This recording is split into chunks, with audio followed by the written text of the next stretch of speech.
Students, कल हमने last time Stokes law के बारे में सीखा था। अब स्टोक्स लॉ बताता है कि अगर कोई ऑब्जेक्ट किसी फ्लूइड के अंदर मोशन में है तो उसके ऊपर एक ड्रैग फोर्स लगता है जिसको हम रेसिस्टिंग फोर्स भी बोलते हैं, जो कि फ्लूइड के द्वारा लगाया जाता है और उसकी वैल्यू उसने बताई थी।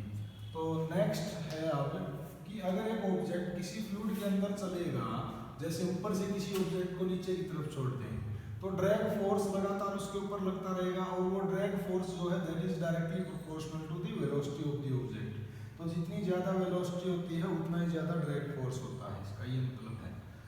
तो अगर कोई ऑब्जेक्ट एक फ्लूइड के अंदर है तो एक ऐसी कंडीशन आ जाती है कि वो फ्लूइड उसके ऊपर एक तो अपवर्ड फोर्स लगाता है, दूसरा ड्रैग फोर्स लगता है और उस ऑब्जेक्ट का खुद का वेट जो है डाउनवर्ड होता है। तो एक इक्विलिब्रियम कंडीशन में हम क्या कह सकते हैं? इक्विलिब्रियम कंडीशन का मतलब है कि अगर उसका नेट वेट जो है, due wait of the body, वो एक तो अपवर्ड थर्ड्स जो लगेगी उसके ऊपर, जिसको बायएक्सियल फोर्स भी बोलते हैं, प्लस में उसके ऊपर एक लगेगा विस्कस ड्रैग अपवर्ड डायरेक्शन में, इन दोनों के सम के बराबर उसका वेट हो जाएगा।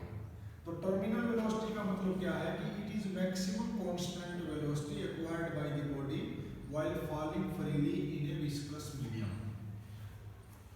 तो टर्मिनल वेलोसिटी हम कैसे निकाल सकते हैं?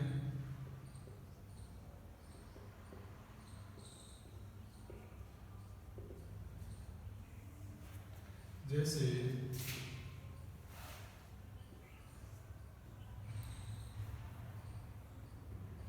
This is an object, it is falling freely in a liquid.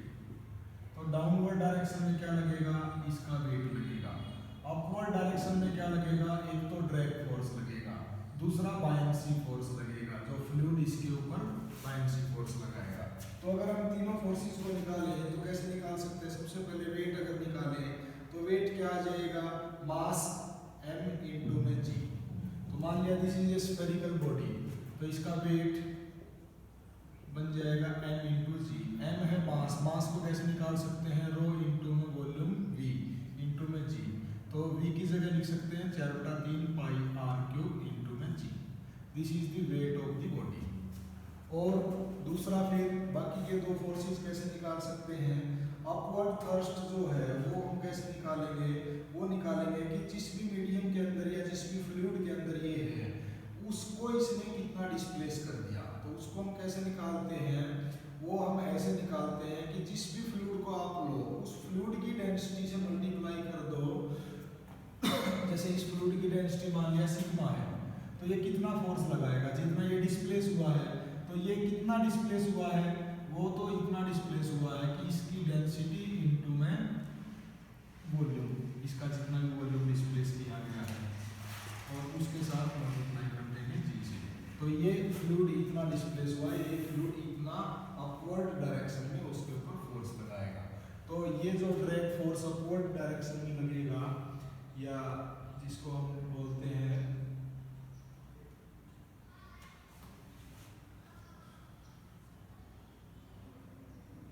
Ft से इसको रिप्रेजेंट करेंगे हम लोग, तो ये क्या बन जाएगा? या Fb से सिग्मा इंटू में वॉल्यूम, तो अभी उतना ही जितना बॉडी का वॉल्यूम है उतना ही वो फ्लूइड को डिस्प्लेस करेगा इंटू में जी। और ये ड्रैग फोर्स कितना आएगा? ड्रैग फोर्स तो ये तो हमने स्टोक्स लॉ में सीख ही लिया, इसकी वैल्यू आएगी 6 पाई इंटू में विस्कोसिटी इंटू में r, मतलब उसकी रेडियस इंटू में वेलोसिटी। तो ड्रैग फोर्स आएगा 6 पाई इंटू में विस्कोसिटी इंटू में r इंटू में वेलोसिटी। तो ये दो फोर्स तो अपवर्ड डायरेक्शन में लगेंगे और ये डाउनवर्ड डायरेक्शन में लगेगा। तो in equilibrium condition Fb plus Fd is equal to weight of the object. तो Fb का मतलब है sigma into 4/3 pi r cube into में g, प्लस में Fd का मतलब है 6 पाई इंटू में विस्कोसिटी इंटू में r इंटू में v is equal to weight का मतलब क्या है? Sigma into 4/3 pi r cube into में g। तो टर्मिनल वेलोसिटी निकालनी है, यहाँ पे इस पूरे में वेलोसिटी है, यहाँ पे आई है, ये चीज निकालनी है। तो इसको हम कैसे निकाल सकते हैं वेलोसिटी को, इसको उधर लेके जाते हैं, v को, ये टर्म को इधर रखते हैं, तो ये है 6 pi nu r v is equal to, जब ये उधर जाएगा तो इन दोनों चीजों में 4/3 पाई आर क्यूब तो कॉमन आ जाएगा, जी भी कॉमन आ जाएगा, ये density of body minus density of the fluid, इसको माइनस कर देंगे।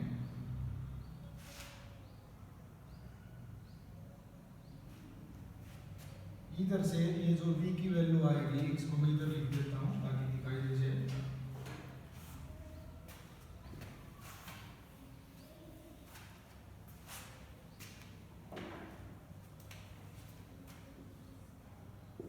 ये जो v की वैल्यू आएगी, this will be equal to 4/3 pi r cube g rho minus sigma divided by 6 pi nu are.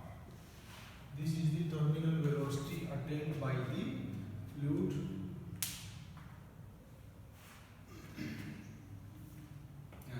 Attained by the object in any fluid. अब next है कि ये जो विस्कोसिटी है किसी भी फ्लूइड की, ये कैसे कैसे वेरी करती है या किस किस चीज पे डिपेंड करती है। एक मिनट रुकना।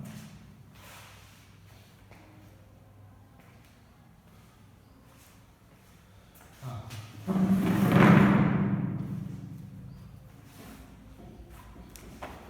ये जो विस्कोसिटी है, ये with the increase of temperature किसी भी लिक्विड की विस्कोसिटी जो है वो डिक्रीज करती है।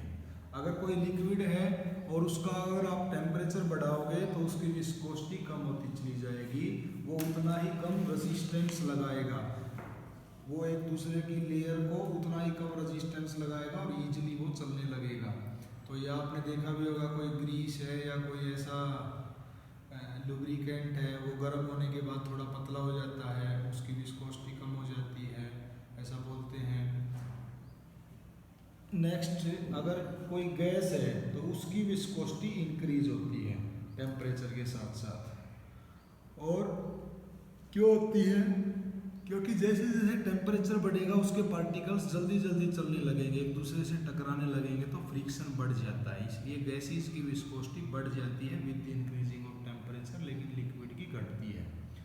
और प्रेशर के साथ viscosity of the liquid increase but the viscosity of water decrease. तो वाटर को छोड़ के जितने भी लिक्विड हैं सबकी विस्कोसिटी इंक्रीज करती है, लेकिन गैसेस की विस्कोसिटी प्रेशर के ऊपर डिपेंड नहीं करती, वो इंडिपेंडेंट होती है।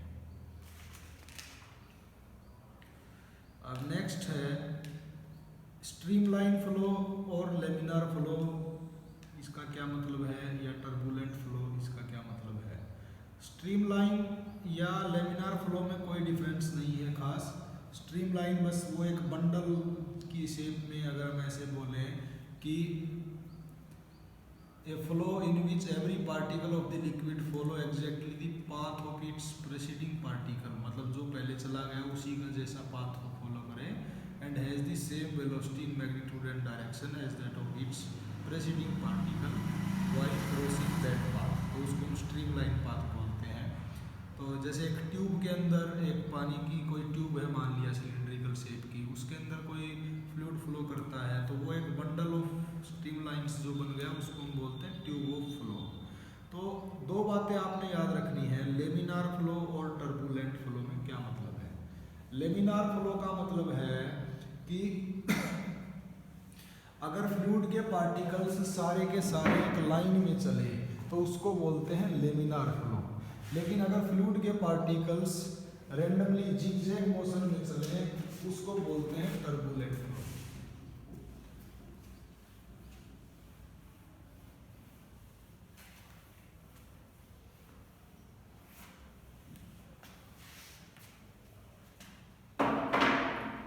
जैसे मान लिया ये पाइप है, इसके अंदर फ्लूइड के पार्टिकल्स बिल्कुल ऐसे स्ट्रीमलाइन एक स्ट्रेट लाइन में चलते हैं, मतलब बिल्कुल जेंटल तरीके से।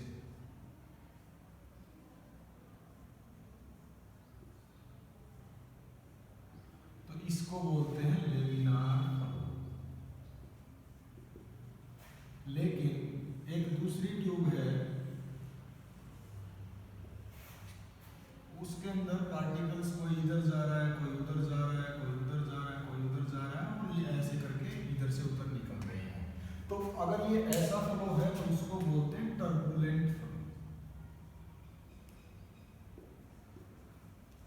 लेमिनार फ्लो और टर्बुलेंट फ्लो में क्या डिफरेंस है कि इसमें बिल्कुल एक लाइन में बिल्कुल जनरल तरीके से लिक्विड के पार्टिकल्स चलते हैं, और इसमें ये जिगजैग मोशन में एक दूसरे से टकराते हुए कोई आगे या कोई पीछे, कोई ऊपर की तरफ जा रहा है, कोई नीचे की तरफ जा रहा है, तो वो इस तरीके से इसको क्रॉस करते हैं, तो वो है टर्बुलेंट फ्लो। ऐसा क्यों होता है? ऐसा इसलिए होता है, एक्चुअल में ये रेनॉल्ड्स ने बताया था उसके बारे में, लेकिन उससे पहले मेन जो कंसर्न है कि अगर आप किसी लिक्विड की पाइप अगर कोई है उसमें तेजी से पानी को फ्लो करवाओ फॉर एग्जांपल, तो अगर उसको आराम आराम से फ्लो करवाओगे तो वो ऐसे ही जाएगा लेमिनार फ्लो में, लेकिन अगर वेलोसिटी बहुत ज़्यादा बढ़ा दोगे तो फिर वो ऐसा टर्बुलेंट फ्लो बन जाएगा। और यहीं से एक स्पेशल एक वेलोसिटी आई जिसका नाम है क्रिटिकल वेलोसिटी। क्रिटिकल वेलोसिटी का मतलब क्या है कि आप जैसे जैसे वेलोसिटी को बढ़ाते जाओगे वैसे वैसे टर्बुलेंट फ्लो बनने के चांसेस बढ़ते जाएंगे। तो वो ये क्रिटिकल वेलोसिटी वो मिनिमम वेलोसिटी है जिसके नीचे फ्लो लेमिनार होगा, और अगर आप इससे ज़्यादा वेलोसिटी को बढ़ा दोगे तो then flow will be converted into from laminar to turbulent flow. That velocity is known as critical velocity. फिर उसके बाद एक्सपेरिमेंट करके रेनॉल्ड्स ने बताया था, रेनॉल्ड्स का ने एक नंबर बताया रो वी डी बाई म्यू। रो का मतलब है जो भी फ्लूइड है इसके अंदर उसकी डेंसिटी, वी का मतलब है इसके अंदर चलने वाले फ्लूइड की वेलोसिटी, डी का मतलब है इसका डायमीटर कितना है, और म्यू का मतलब है इसकी विस्कोसिटी कितनी है। तो ये इसके टर्बुलेंट होने के चांसेस कब कब बढ़ेंगे, ये रेनॉल्ड्स ने बताया कि एक तो अगर इसकी डेंसिटी ज़्यादा है, हाईली डेंस्ड है ये, तो उसके टर्बुलेंट होने के चांसेस बढ़ेंगे। ये तेज स्पीड से चलता है तो भी बढ़ेंगे। अगर ये डायमीटर इस पाइप का बहुत ज़्यादा बड़ा है तो भी पार्टिकल्स इधर उधर चलने के चांसेस हैं। लेकिन अगर इसकी विस्कोसिटी ज़्यादा है तो फिर उसका मतलब उसके टर्बुलेंट होने के चांसेस बहुत ही कम है।